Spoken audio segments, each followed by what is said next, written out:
goreng dalam air fryer. Kalau letak dalam air fryer, kulit dia jadi rangup lagi. Jadi perut kulit dia. Orang kata lembut di dalam, rangup di luar. Macam tu lah.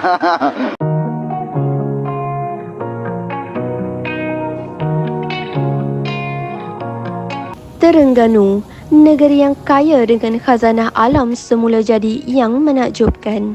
Antara daya tarikan negeri ini adalah pantai-pantai berpasir putih bersih, pulau-pulau yang indah, air laut yang jernih, perkampungan tradisional nelayan dan air terjun yang cantik serta pemandangan alam semula jadi yang menyegarkan. Taruhan lokasi pelancongan yang menarik pelancong mengunjungi Terengganu bukan sahaja terletak pada faktor landscape-nya, malah makanan warisan tradisional yang popular di Terengganu juga menjadi tarikan yang kuat.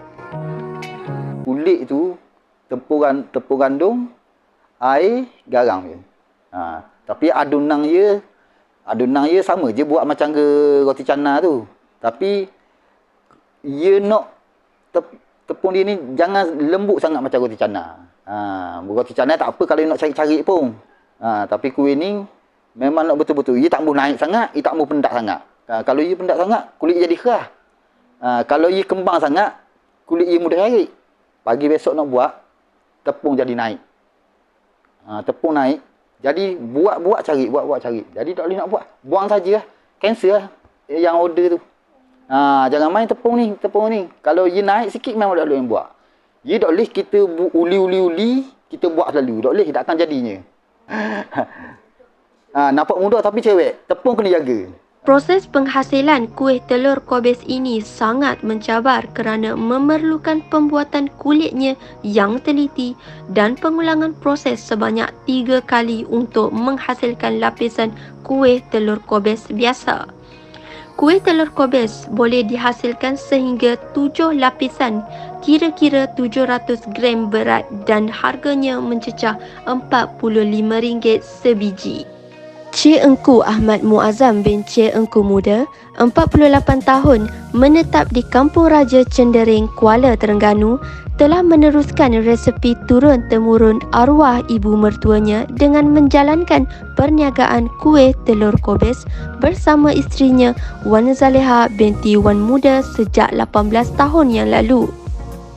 Semasa sedang berkhidmat sebagai eksekutif perakaunan, Wan Zaleha telah mula menjalankan perniagaan kuih telur kobis secara sambilan dengan menghantar kuih di kedai yang berdekatan dengan rumahnya. Pada tahun 2004, Wan Zaleha nekat meninggalkan dunia pekerjaan demi anaknya dan meneruskan perniagaan kuih telur kobis secara sepenuh masa. Pada waktu kecil, Wan Zaleha sering membantu ibunya menyiapkan kuih telur kobis untuk dijual dan secara tidak langsung telah mula belajar cara membuat kuih telur kobis. Kuih telur kobis tidak popular seperti kuih tradisional lain di negeri Terengganu.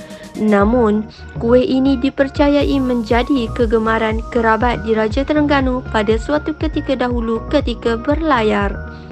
Kuih ini merupakan kuih yang dicipta khas oleh tukang masak istana kepada kerabat diraja.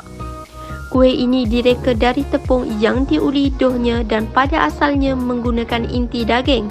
Dimasak dan dibuat penuh seni, membentuk sayur kobis berlapis-lapis dan dihidangkan kepada Sultan.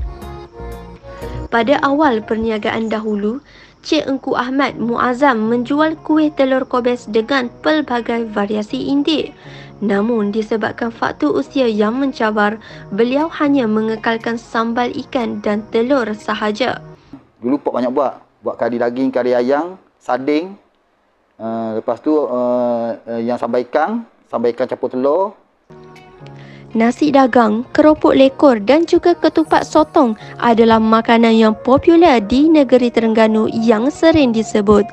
Namun, kuih telur kobis juga merupakan makanan warisan tradisional yang kurang terkenal dalam kalangan penduduk maupun pelancong yang makin lupus ditelan zaman.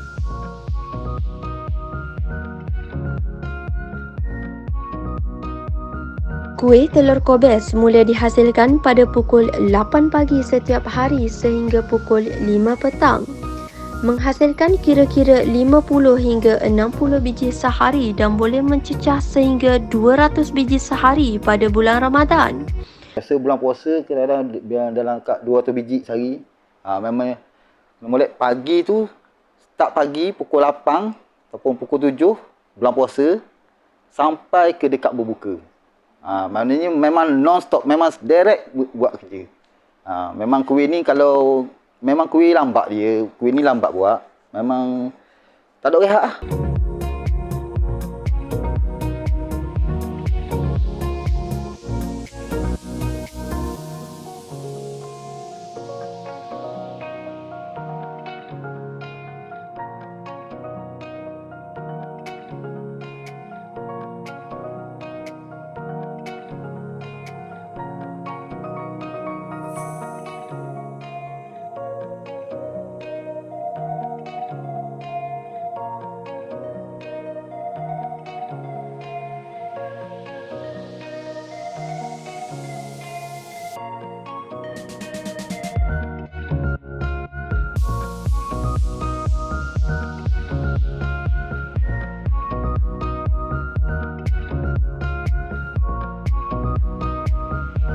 Kini, Cik Engku Ahmad dan Wan Zaleha telah beroperasi di kios kecil hentian bas Hospital Uniza Gombadak, Kuala Terengganu.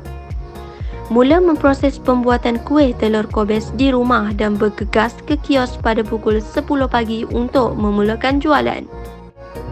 Asal garang niaga ni banyak lah. Ada time-time apa benda kurang jalan ke apa semua. Tapi orang niaga ni kena sabar lah. Kena banyak sabar. Untung rugi tu biasalah.